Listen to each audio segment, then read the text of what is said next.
amigos, amigas, sejam todos muito bem-vindos à continuidade de nosso estudo sistematizado de O Evangelho segundo o Espiritismo, aqui pela página Programa Espiritismo e Vida. Desde já, o meu mais profundo agradecimento ao amigo Davi Ascenso por tão generoso convite, por integrar esse grupo de estudos e por toda a sua equipe. E hoje nós estudaremos o item 28. Será lícito abreviar a vida de um doente que sofra sem esperança de cura? Esse item se encontra no capítulo 5, Bem-aventurados os aflitos. Mas antes de nós partirmos para nosso estudo e reflexões, vamos a uma prece de abertura para nos sintonizar com a espiritualidade aqui já presente. Sendo assim, convido a todos a fechar os olhos nesses instantes, buscar uma posição confortável onde esteja acomodado e assim elevar os pensamentos a Deus nosso Pai em gratidão, mentalizando a figura do nosso amigo Jesus e rogando aos bons espíritos para que possam vir ter conosco, nos envolver e nos amparar com suas doces e sutis vibrações de amor. Agradecer por nos proporcionar todo esse momento de partilha do Evangelho e que possamos estar receptivos às suas intuições, que nos auxiliam no entendimento das lições as quais leremos na noite de hoje. Que após o término dessa nossa reflexão, possamos estar um pouquinho mais fortalecidos e entendidos em torno da nossa consoladora doutrina espírita e do Evangelho do Mestre. Que assim seja, graças a Deus e graças a Jesus. Então, quem não estiver com o Evangelho em mãos, corre lá que dá tempo de pegar, ou então, quem preferir, pode nos acompanhar aqui que estará sendo projetado na tela.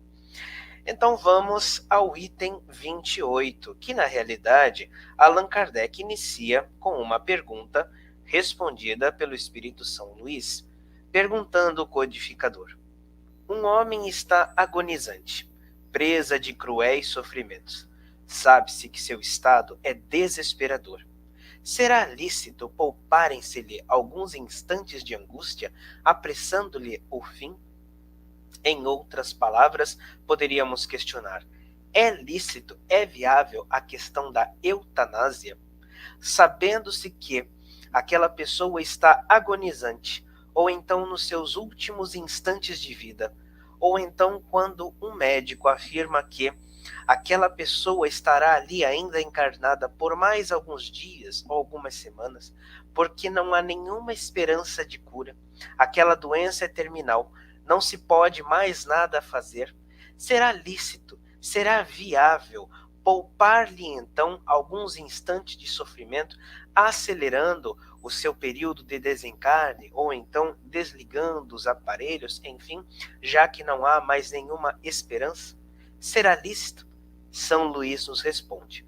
Mas antes de partirmos para a resposta de São Luís, vamos ao conceito de doença. Vamos refletir um pouquinho sobre essa questão para entendermos o que é, por que muitas vezes nos acomete, para que a resposta de São Luís possa então fazer um pouco mais de sentido para nós e assim também incrementar um pouco mais o nosso estudo. Primeiramente, nos reportando ao Espírito Joana de Ângeles, na obra O Homem Integral, capítulo 5, Doenças Físicas e Mentais. Nesse pequeno trecho, o Espírito Joana de Ângeles afirma que as doenças orgânicas se instalam em decorrência das necessidades kármicas que lhes são inerentes, convocando o ser a reflexões e reformulações morais proporcionadoras do reequilíbrio. Então a benfeitora já deixa muito claro: qualquer doença que se instala no nosso organismo, ela tem um propósito. Diz ela, em decorrência de necessidades kármicas que são inerentes, que pertencem a cada um de nós. E qualquer doença que se instale no nosso organismo, ela nos convoca a reflexões, a reformulações morais que nos conduzem ao equilíbrio. Então sabemos que todo sofrimento que nos acomete tem um propósito. Por quê? Se pensarmos na questão da divindade, Deus, conforme definido na questão 1 de O Livro dos Espíritos, que é a inteligência suprema e causa primária de todas as coisas, e que dentre os seus atributos, conforme estabelecido na questão 13 de O Livro dos Espíritos, Deus é todo justiça, todo amor, todo bondade, e sendo cada um de nós espíritos criados desse amor, naturalmente, o sofrimento não é algo imposto pelas leis divinas. Deus, que é somente amor, não quer que suas criaturas sofram. Mas o espírito Viana de Carvalho, em Atualidade do Pensamento Espírita, também psicografado por Divaldo Pereira Franco, nos afirma que a dor não faz parte dos soberanos códigos. Não está nas leis divinas que para que nós possamos evoluir, devamos passar por dor, devamos passar por doenças, porque a dor ela pode ser moral, em decorrência de algum comportamento moral meu equivocado, como pode ser uma dor física que mexe com a minha existência. O fato é que nenhuma dor faz parte dos soberanos códigos. E afirma Viana de Carvalho que, se nós passamos por dores, é em razão da nossa ignorância, da nossa rebeldia em nos distanciarmos das leis divinas. Então, se uma dor vem até a mim, decorrente, por exemplo, no caso aqui falando mais especificamente de doenças, ela vem com um propósito, para me fazer despertar por algum motivo, para que eu possa me corrigir. Então, esse período que eu passo adoentado, ele tem a função do reequilíbrio na minha existência. Mas aqui precisamos fazer uma pequena separação. Aqui, Joana de Ângeles está afirmando que as doenças kármicas, isso não significa, doenças kármicas não, perdão, as doenças orgânicas, isso não significa que qualquer resfriado que eu pegue seja uma prova ou uma expiação em minha existência.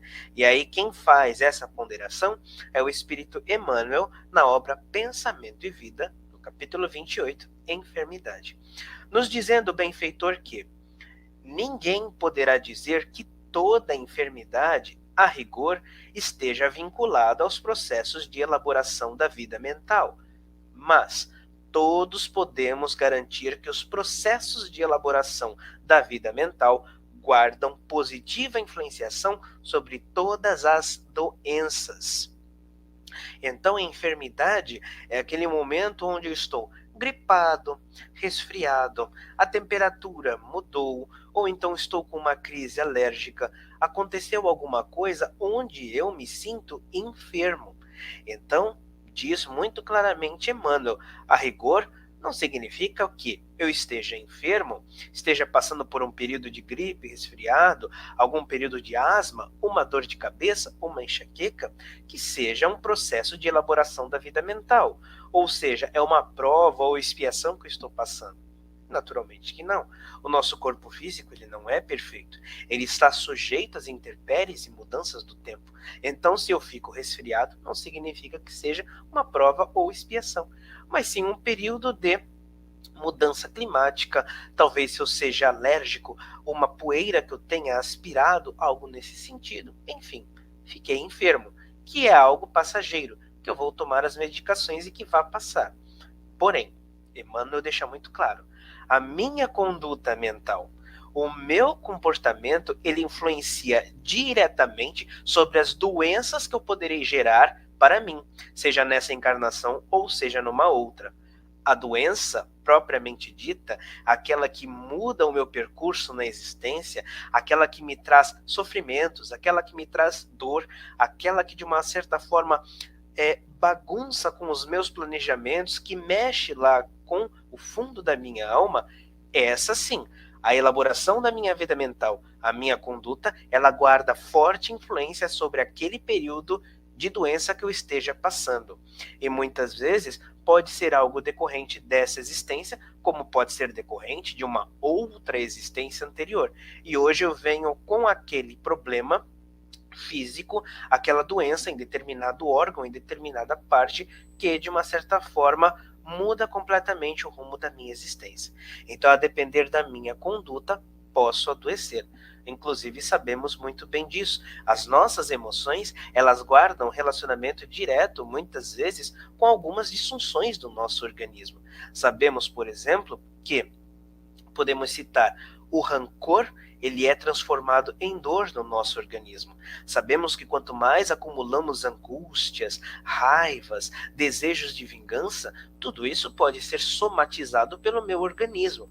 Então, se de repente eu tenho algum problema, talvez cardíaco, um problema gástrico, que está, de uma certa forma, me incomodando a existência, está me trazendo problemas, muitas vezes ele tem relação direta com o meu tipo de emoção desordenada, que se eu vivesse um pouco mais equilibrado, se eu vivesse um pouco mais de uma maneira serena, buscando perdão, buscando equilíbrio, talvez não afetasse tanto o meu organismo e não me gerasse algumas doenças no meu corpo físico.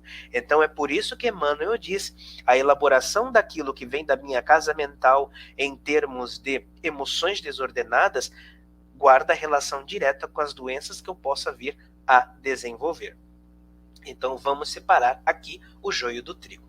Nem toda enfermidade não é um resfriado, que significa uma prova e expiação, mas, a depender da minha conduta mental, isso guarda relação direta com as doenças que eu possa vir a desenvolver. E dentro dessa perspectiva, podemos trazer aqui também uma outra conceituação, que é a dimensão que as doenças podem ter, de onde elas provêm. E isso nós nos encontramos na Revista Espírita, de fevereiro de 1867, Dissertações Espíritas, as 3 causas principais da doença, por Allan Kardec. Na realidade, esse texto é de um médico, Dr. Morel Lavalle, psicografado ou recebido através da psicofonia de um médium, Senhor Desliens, onde, nesse pequeno trecho que separamos, nos diz o seguinte: se a doença ou a desordem orgânica, como queiram chamar, procede somente do corpo, os medicamentos materiais sabiamente empregados bastarão para restabelecer a harmonia geral. É o que falamos. De repente, um resfriado, uma gripe, medicamento, basta. Continua esse espírito. Se a perturbação vem do perispírito, do nosso corpo perispiritual, daquele corpo semifluídico, semimaterial que envolve o espírito, se é uma modificação do princípio fluídico que compõe esse perispírito, que se acha alterado, será necessária uma medicação adequada à natureza do órgão perturbado, para que as funções possam retomar seu estado normal. Sabemos que a modificação do nosso perispírito, ele imprime no nosso corpo físico.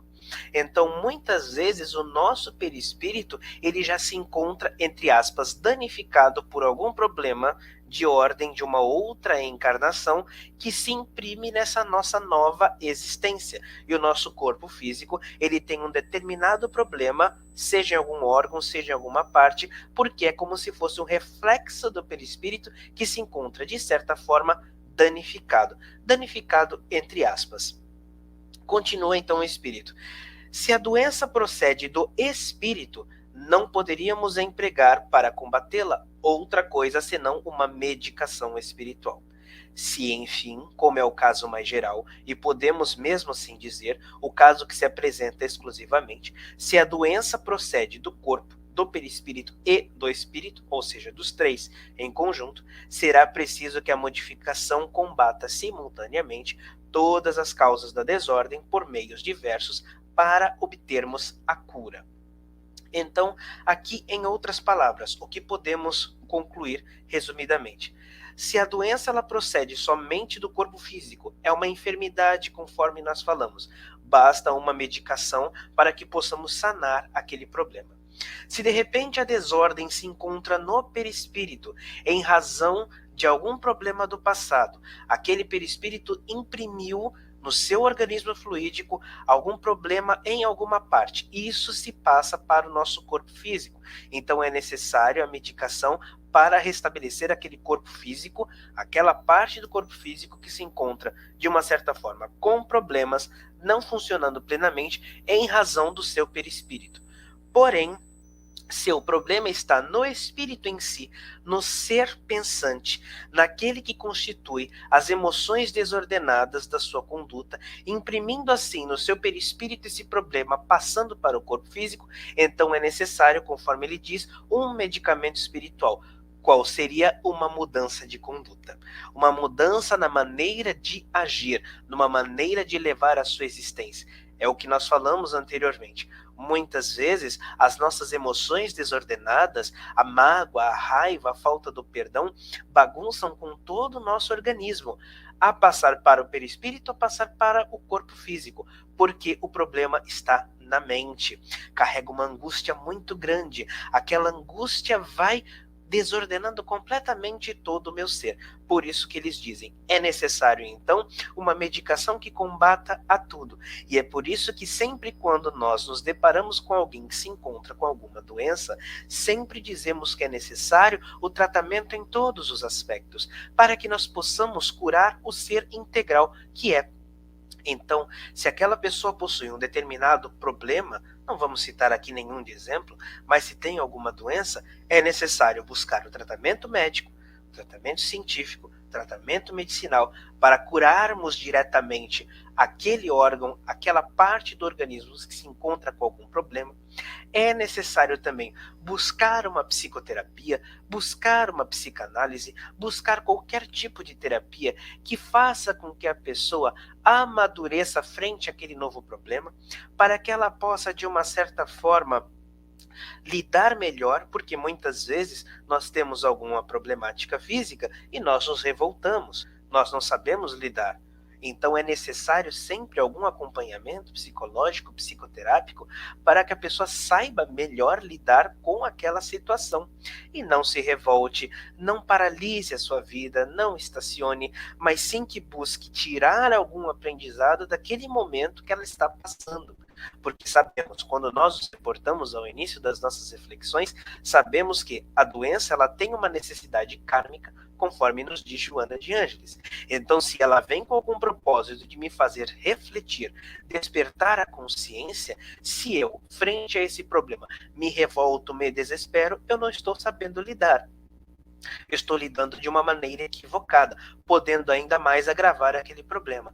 Então, por isso se faz necessário um tratamento também, tratamento, digamos assim, psicológico, um acompanhamento psicoterapêutico que todos nós precisamos. Afinal de contas, todos nós temos problemáticas, seja na área física, seja na área moral. Então, eu sempre digo que a psicoterapia ela é necessária a todos nós encarnados. Ainda mais nesses momentos onde passamos por grandes tribulações referentes a alguma problemática física, alguma doença. Então é necessário para que nós possamos equilibrar a nossa casa mental frente àquela problemática. E também um terceiro composto, que é o composto espiritual.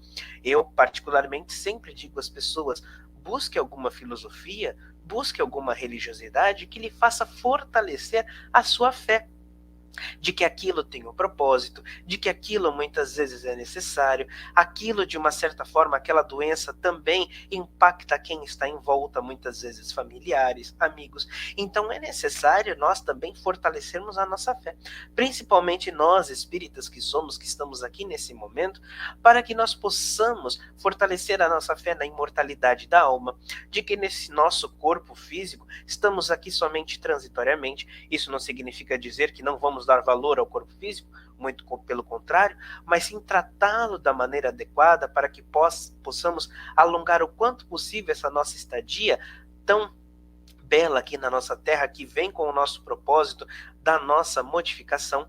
Então é necessário também esse componente espiritual.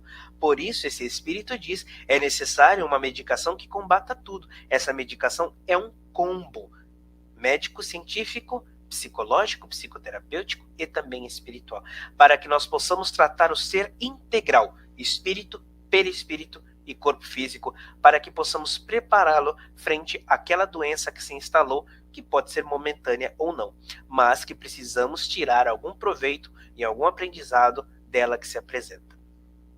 Bem, fazendo então essa conceituação bem simples, bem rápida, passageira da questão da doença, nos afirma então o espírito Viana de Carvalho. Cada instante de vida de um paciente é valioso, porque ele pode constituir chamamento para despertar os sentimentos mais elevados, dando-se conta dos objetivos essenciais da existência. Essa mensagem foi recebida em 1980, na Casa Espírita Caminho da Redenção, do Divaldo Pereira Franco. Então, Viana de Carvalho deixa muito claro: cada instante é de extrema necessidade, sendo a doença, independente da causa, se ela está na causa do espírito, perispírito ou corpo físico, sendo a doença uma necessidade kármica, conforme afirma Joana de Ângeles, e que vem com o propósito de despertar a nossa consciência, de trazer algum aprendizado, de nos corrigirmos, diz Viana de Carvalho. Cada instante da vida de um paciente é valioso, ainda que aquele paciente esteja nos seus últimos momentos da sua encarnação. É de extrema importância que chegue ao seu termo, ao seu fim, por vias naturais, porque não sabemos o que ele pode refletir naqueles últimos instantes ainda aqui encarnado, para que possa despertar para os objetivos essenciais da sua existência. Ah, mas aquela pessoa não voltará à sua vida, está nos últimos momentos. Não importa, aqueles últimos minutos podem ser muito valiosos para que ele já entre no plano espiritual com uma outra mentalidade um pouquinho mais modificada, não cheia de pesares e dores. Dessa forma, vamos então ao início da resposta de São Luís para Allan Kardec, voltando agora para o texto. Nos responde São Luís ao questionamento de Allan Kardec: quem vos daria o direito de prejulgar os desígnios de Deus? Não pode ele conduzir o homem até a borda do fosso, para daí o retirar, a fim de fazê-lo voltar a si e alimentar ideias diversas das que tinha? Ainda que haja chegado ao último extremo um moribundo, ninguém pode afirmar com segurança que lhe haja soado a hora derradeira. A ciência não se terá enganado nunca em suas previsões? Então vamos refletir um pouquinho acerca dessa resposta de São Luís. Primeiramente dizendo: quem vos daria o direito de prejulgar os desígnios de Deus? Pensemos, nós temos a capacidade de dar a vida? Podemos gerar, naturalmente, mas dizer quando ou como aquele ser vai nascer? Não. Não somos nós quem damos a vida. Quem dá a vida é Deus. Quem faz a vida orgânica se movimentar são os fluidos espirituais. Então eu não tenho a capacidade de gerar tudo isso. Eu não sou Deus que, podemos assim dizer, eu crio um robô e dou a vida a um robô. Não. Então nós não podemos brincar de Deus. Não somos nós quem damos a vida. Logo, não temos o direito de tirá-la também, uma vez que não tenha sido eu que criei aquela vida. Por mais que eu gere por vias orgânicas, em relação de digamos assim, em uma relação sexual eu gero uma criança, se aquela criança irá vingar ou irá nascer, eu não sei. Quem irá determinar isso? As leis divinas. Eu vou gerar, mas dar a vida, Deus. Uma vez que eu não tenho a capacidade de dar a vida propriamente dita, também não posso tirá-la. Conforme diz São Luís, ou melhor, questiona: quem me dá o direito de prejulgar os desígnios de Deus? Uma vez que não sou eu quem dá a vida, também não serei eu a tirá-la. Se é Deus que dá, Deus também que sabe o momento de retirar. Então, quem sou eu para prejulgar todos esses desígnios? E aí já me remete à questão da minha humildade. Se aquela pessoa está passando por algum momento ruim nesse quesito, devo respeitar os desígnios de Deus. Isso não significa dizer que eu vou deixar a pessoa entregue à sua própria sorte, mas ao contrário, vou dar todos os cuidados necessários, fazer tudo o que estiver na minha esfera de ação, ao meu alcance, para fazer com que aquela pessoa tenha o maior tempo de sobrevida e não de retirá-la. Porque nós não sabemos os desígnios. Se aquela pessoa ainda está naquela situação por algum motivo, me cabe fazer tudo o possível de benéfico para aquela pessoa. Mas muitas vezes nos questionamos. Algumas pessoas dizem: ah, mas aquela pessoa está sofrendo. Sim, é um sofrimento. Mas nós, enquanto espíritas que somos, entendendo que nossa alma é imortal, entendendo que a vida não se resume no nosso corpo físico e entendendo que as doenças elas têm uma necessidade, um propósito em nossa existência, Devo entender que há uma força maior chamada Deus que está coordenando toda essa situação. E não cabe a mim interferir diretamente nesse plano, dizendo que aquela vida deve se interromper ali ou não. Então, o que eu devo fazer é toda a minha ação dentro da minha esfera de ação, digamos assim, e manter sempre meu pensamento também positivo, elevando as minhas vibrações a Deus nosso Pai, solicitando a espiritualidade maior para que possa envolver aquele ser e que faça todo o possível para que aquela pessoa esteja bem, para que tudo que for de melhor aconteça para aquela pessoa, para que nós possamos ter o entendimento frente ao que está se passando com aquela pessoa e não interromper aquele fluxo, mas sim fazer o que eu posso na minha esfera de ação, como já foi dito, e manter o meu pensamento ligado a Deus, conectado com a espiritualidade, para que possam me dar o suporte necessário espiritual frente àquela situação e para que possam despertar a minha consciência para que eu tenha compreensão em relação àquilo que está acontecendo, vibrando também para que aquele paciente, aquele ser que ainda está encarnado, sofra o menos possível. Então, sabemos que tudo está nos desígnios de Deus. É o momento, inclusive, de nós fortalecermos toda a nossa fé. Mas também diz São Luís: será que de repente aqueles últimos instantes não faz aquele paciente alimentar ideias diversas das que tinha? Que nem nós já dissemos, muitas vezes é um momento de despertar de consciência, de ele começar a valorizar talvez certos pontos que não valorizava antes, de repensar em alguns processos da sua vida. Ah, mas aquela pessoa não vai sair daquela situação? De que adianta? Pode não adiantar naquele instante, mas vai adiantar em muito para seu espírito, que é quem irá sobreviver após a morte do corpo físico, já adentrando na espiritualidade com uma consciência um pouco mais diferente, com outro propósito, muitas vezes arrependido, querendo uma nova existência o quanto antes para poder dar continuidade ao que deixou de fazer, corrigir outros pontos. Muitas vezes, isso é muito comum de ocorrer, às vezes é um instante que a pessoa tem para solicitar um perdão, ou para perdoar alguém, para pedir ou para perdoar. Isso é muito comum, são muitos casos que tem, onde a pessoa às vezes está ali ainda consciente, sabendo que está no instante derradeiro, e pede para chamar alguém, uma pessoa ou outra, para pedir perdão ou para perdoar. E nós precisamos aproveitar daquele momento para que as coisas se reequilibrem. Ah, mas adianta agora pedir perdão? Adianta.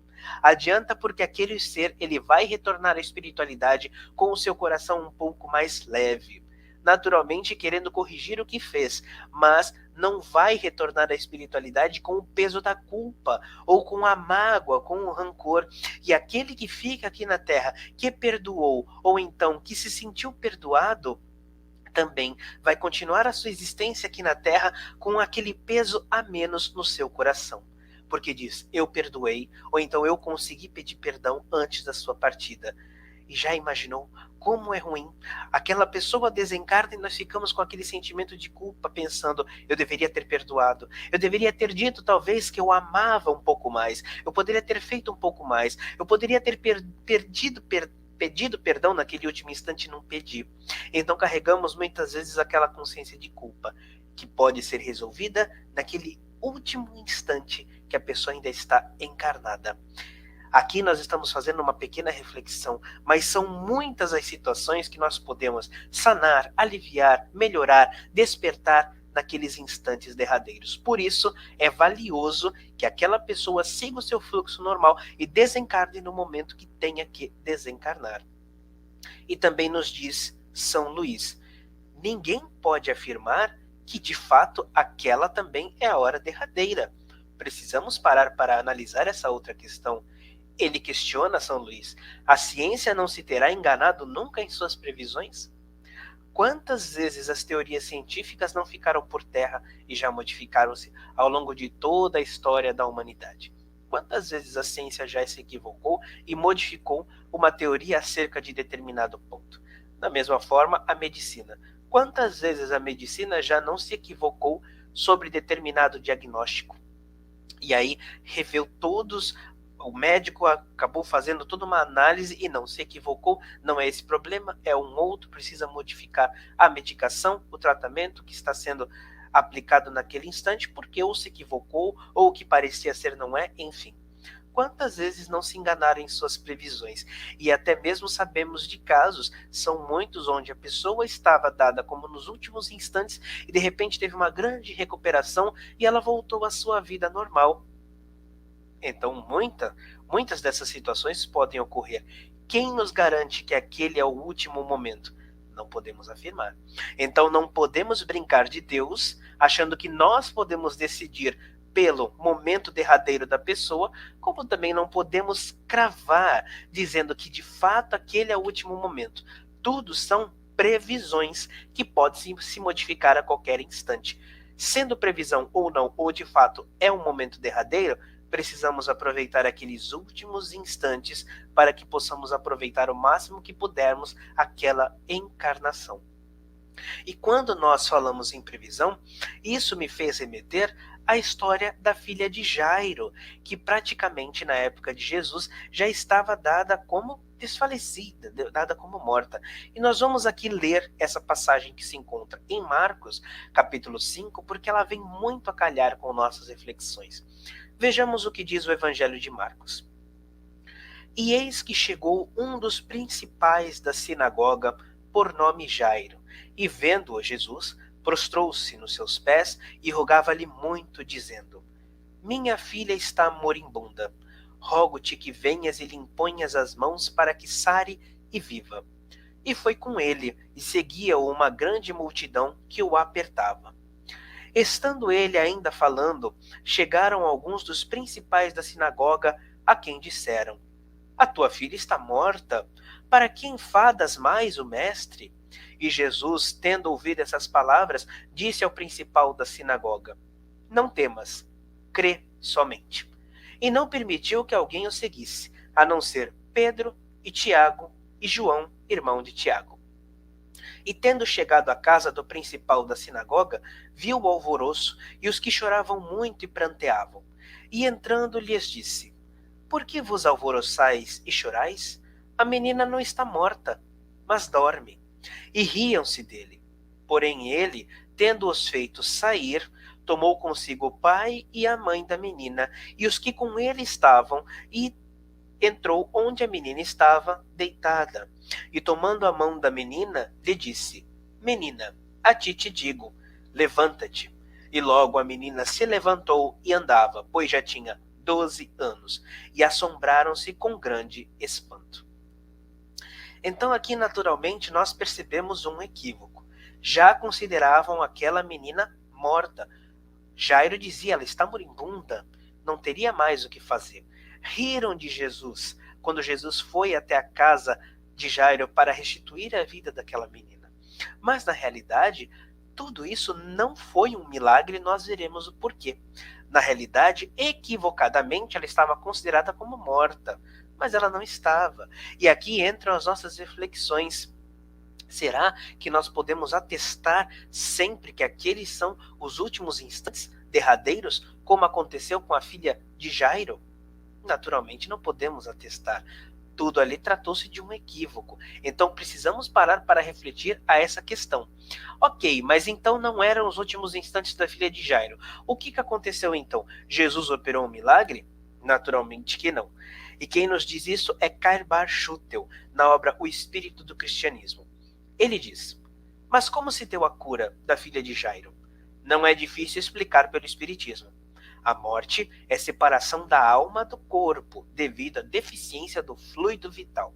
Assim, nos casos de síncope e catalepsia, há desequilíbrio do fluido vital. Jesus, conhecedor das leis dos fluidos e da natureza humana, pelo seu amplo poder magnético, preencheu a deficiência do fluido na menina, deficiência que proibiu o espírito de agir naturalmente sobre o corpo. Equilibrando esse fluido por todo o organismo, restituiu a saúde à paciente. Ela pôde tomar posse do seu corpo.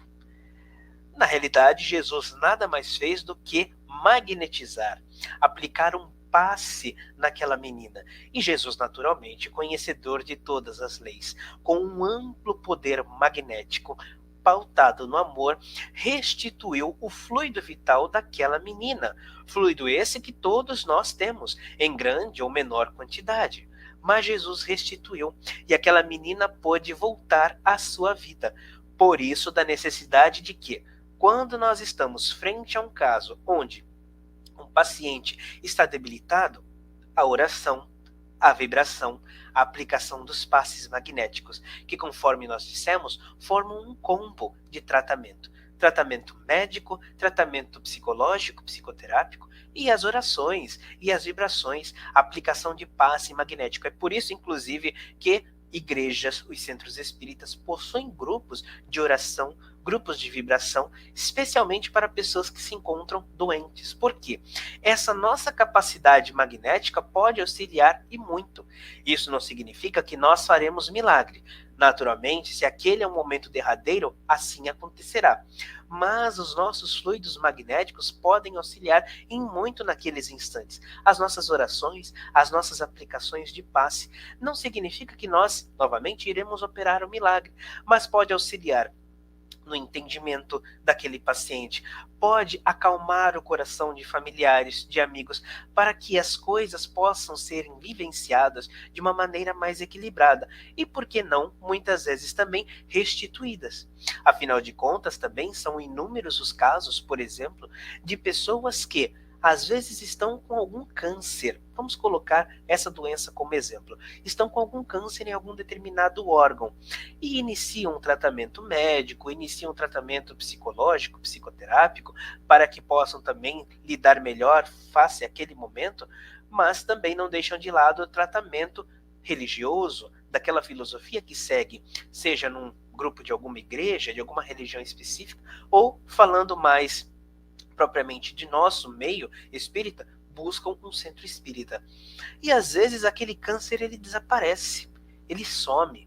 Quantos casos não existem relatados de médicos, inclusive, que ficam espantados em dizer: ué, mas aquela doença estava aqui e não está mais, ela sumiu? Será que é milagre? Ou será que é uma restituição do fluido vital através da fé daquela pessoa, através dos espíritos bondosos que estiveram com aquela pessoa, através do agrupamento religioso ou do centro espírita que nas suas vibrações, nos seus passes magnéticos, não auxiliaram na restituição da saúde daquela pessoa através do magnetismo, através de um fluido vital restituído? Então não se trata de milagres. Ah, mas por que uns conseguem, outros não? Não sabemos o que está nos desígnios de Deus. Independente disso, cabe-nos fazer a nossa parte. Se aquela pessoa que está adoentada naquele instante for merecedora de tudo aquilo, com certeza ela terá sua saúde restituída. Mas não podemos afirmar que sim.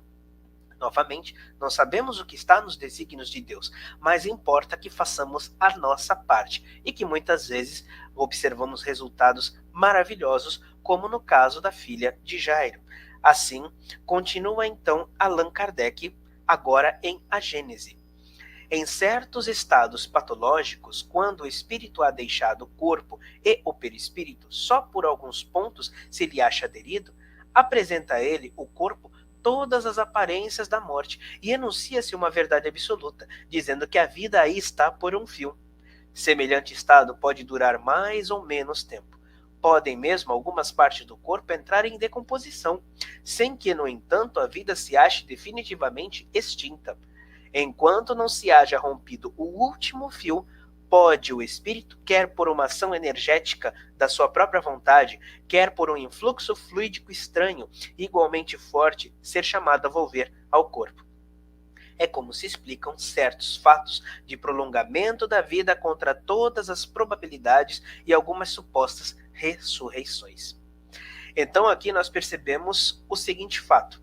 Conforme diz Allan Kardec, enquanto não se acha rompido o último fio, pode o espírito voltar a viver, quer por uma ação enérgica da sua própria vontade, a sua fé, a sua vontade de viver, a sua fé que conseguirá sair daquilo dali, ou então quer por um influxo fluídico estranho, igualmente forte, como no caso de Jesus, em relação à filha de Jairo, ser chamado a volver ao corpo. Naturalmente, nós não temos o poder magnético de Jesus, conhecedor de todas as leis, mas ele deixou muito claro: podeis fazer o que eu faço e muito mais, vós sois deuses. Nós temos esse amor. E lembremos-nos também do que ele nos disse, que se nós tivéssemos fé do tamanho de um grão de mostarda, diríamos aquele monte, passa daqui para colar, e ele haveria de passar. Naturalmente, aqui não se trata de uma derrogação das leis da natureza. Vou ter fé que vou transportar uma montanha propriamente dita. Mas as montanhas das nossas dificuldades, se nós tivermos fé, conseguiremos ao menos aliviá-las, ao menos levá-las de uma maneira mais serena. É o que nos diz Allan Kardec. É como se explica alguns fatos de prolongamento da vida. Às vezes aquela pessoa, de fato, era um momento derradeiro, mas por tudo isso acontecendo, por uma força de vontade do próprio paciente, por uma ação fluídica daqueles que estão em volta auxiliando, encarnados, desencarnados, muitas vezes pode se prolongar e aquele não se torna mais um momento derradeiro. Há, digamos aí, uma moratória em relação àquele paciente para que ele possa viver um pouquinho mais. Sendo assim, continuamos aqui na resposta de São Luís, voltando agora para o Evangelho. Sei bem haver casos que se podem, com razão, considerar desesperadores, mas, se não há nenhuma esperança fundada de um regresso definitivo à vida e à saúde, existe a possibilidade, atestada por inúmeros exemplos, de o doente, no momento mesmo de exalar o último suspiro, reanimar-se e recobrar alguns instantes as faculdades. Pois bem, essa hora de graça que lhe é concedida pode ser-lhe de grande importância. Desconheceis as reflexões que seu espírito poderá fazer nas convulsões da agonia, e quantos tormentos lhe pode poupar um relâmpago de arrependimento. Foi o que nós já dissemos. Às vezes, essa hora de graça, conforme coloca São Luís, é de uma importância imensa, que nós não podemos mensurar. De fato, que nem ele diz, há casos que são desesperadores, mas se não há realmente nenhuma esperança, de fato está atestado que ali não tem mais como voltar atrás e que aqueles últimos instantes são derradeiros, às vezes aquele último suspiro, aquele último minuto pode poupar muitos momentos de dor no futuro. É conforme já dissemos, às vezes um perdão. Às vezes dizer que ama aquela pessoa.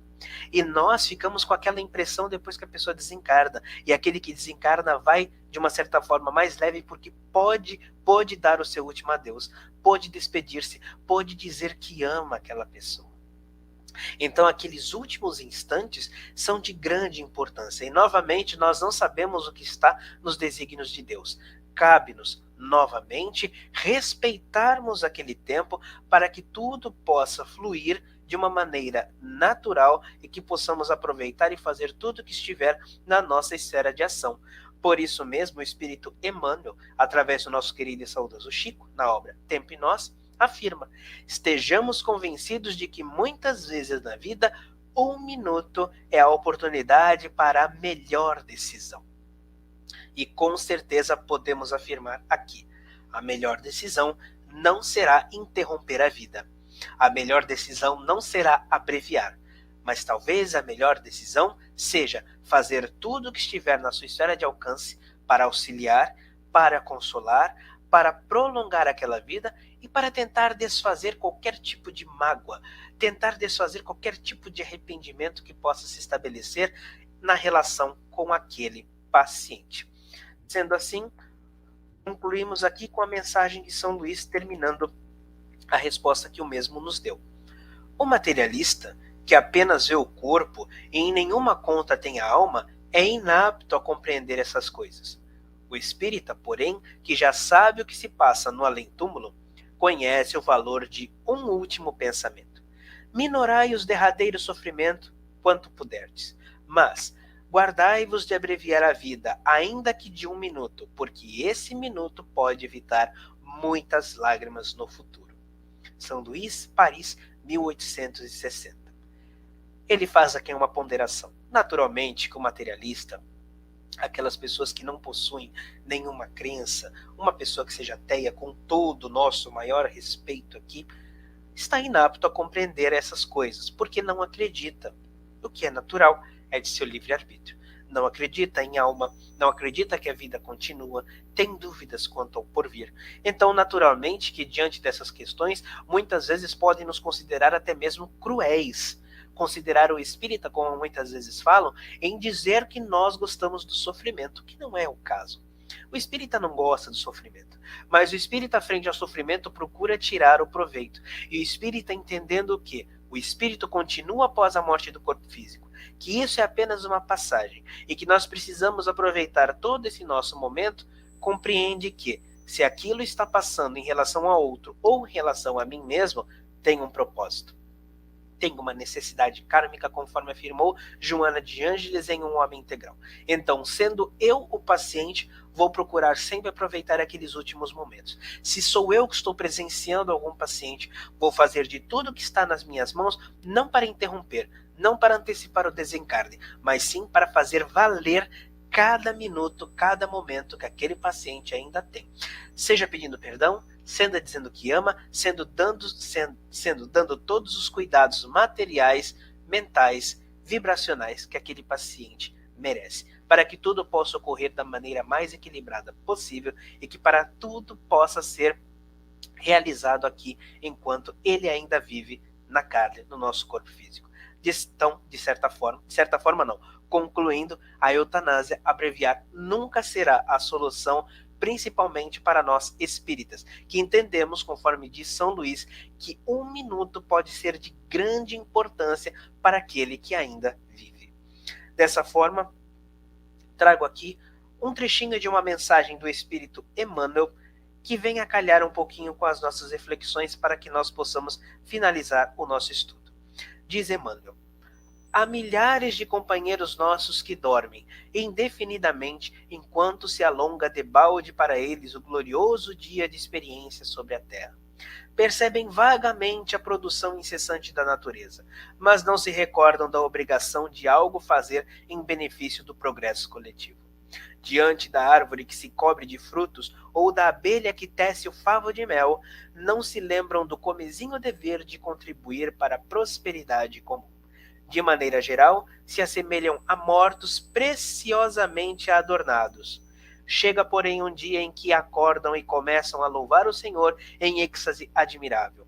Isso, no entanto, é insuficiente. Há muitos irmãos de olhos abertos, guardando, porém, a alma na posição horizontal da ociosidade. É preciso que os corações despertos se ergam para a vida, se levantem para trabalhar na sementeira e na seara do bem, a fim de que o Mestre os ilumine. Esforcemo-nos por alertar os nossos companheiros adormecidos, mas não olvidemos a necessidade de auxiliá-los no soerguimento. Emmanuel em Fonte Viva. O que ele nos quer dizer? Muitas vezes estamos aí na vida praticamente dormindo, não atentos aos processos de progresso, de evolução, não despertando a nossa consciência. Conforme diz o Emmanuel, chega um dia que acordam e começam a louvar ao Senhor. Isso não é suficiente. Muitas vezes esse momento acontece ali no instante derradeiro, sendo nós ou sendo outro. Passamos uma vida inteira sem despertar a nossa consciência, sem nos ocuparmos da nossa questão evolutiva. E aí, quando estamos ali, naqueles instantes derradeiros onde nada há mais a fazer, nossa consciência desperta, bate o arrependimento. Isso é muito válido, sim, para que nós já adentremos na espiritualidade com uma outra mentalidade. Mas, se hoje nós temos esse conhecimento, por que não despertar já agora? Por que deixar para despertar depois, quando as coisas acontecerem, quando não tiver mais chances de recuperação? Se nós temos todo esse conhecimento, que não vem apenas com o fim de nos fazer entender como se procedem as coisas na espiritualidade, mas sim para nos despertar, aproveitemos todo esse conteúdo para desde já acordarmos para o real sentido da vida, para que nós possamos já extirpar tudo quanto for de mágoa, de rancor, de ódio, para que possamos realizar todo o bem que nós pudermos. Conforme diz Emmanuel, um minuto pode ser aquele momento para tomar a melhor decisão. Façamos agora desse nosso pequeno minuto o momento de tomarmos a melhor decisão e pegarmos todo esse conteúdo e despertarmos para a realidade da vida. Para que quando nós cheguemos lá naquele instante derradeiro que irá acometer a nós todos, afinal de contas, a morte ela é um fator biológico que irá envolver a todos nós, mais cedo ou mais tarde, mas para que quando nós chegarmos nesse momento, nós não começarmos a despertar ali. Comecemos a despertar desde já, procurando fazer todo o bem que nós pudermos e tirando dentro de nós todo o lixo mental de mágoa, de rancor, de ódio que pudermos já jogar fora desde já, procurando amar as pessoas, fazendo todo o bem que eu gostaria que o outro me fizesse. Não vamos deixar então essa reflexão para depois, mas ainda assim, ainda que aconteça logo nos instantes derradeiros, façamos todo o bem que pudermos. Se formos com nós mesmos, procuremos ali naquele instante mudar a nossa forma de pensar. Se nós estivermos frente a alguém nessa situação, procuremos dar todos os cuidados, elevando os nossos pensamentos, dando todos os cuidados médicos, procurando acalmar a todos aqueles que se encontram à nossa volta, promovendo o maior bem possível, mesmo que seja dentro daquele 1 minuto. Então, que essas nossas reflexões possam calar fundo nos nossos corações, na nossa mente. Desde já agradeço mais uma vez ao amigo Davi Ascenso, a toda a equipe do programa Espiritismo em Vida por essa oportunidade de reflexão e mais uma vez aqui apenas fazendo mais um alerta. É claro que o tema que nós estamos conversando, muitas vezes as pessoas discordam, as pessoas nos consideram até mesmo frios. Não é? Conforme disse São Luís, às vezes uma pessoa que é materialista, ela não enxerga dessa forma porque ela não acredita naquilo. Mas nós, enquanto espíritas, que acreditamos e sabemos da imortalidade da alma, principalmente através da comunicabilidade dos espíritos, através da mediunidade, que sabemos que a vida continua do outro lado e que tudo que nos ocorre tem um propósito, precisamos colocar para dentro de nós essas reflexões, entendendo que essa é a visão da doutrina espírita. Não se trata de frieza, mas se trata de uma compreensão maior de toda a existência, falando-se em corpo e espírito. Então, mais uma vez, minha mais profunda gratidão aos que nos assistiram até aqui, a toda a equipe, e nos encontramos numa próxima oportunidade para a continuidade de nosso estudo sistematizado de O Evangelho segundo o Espiritismo. Fiquemos todos na paz do nosso Mestre Jesus e até uma próxima, pessoal. Tchau, tchau e um abraço a todos.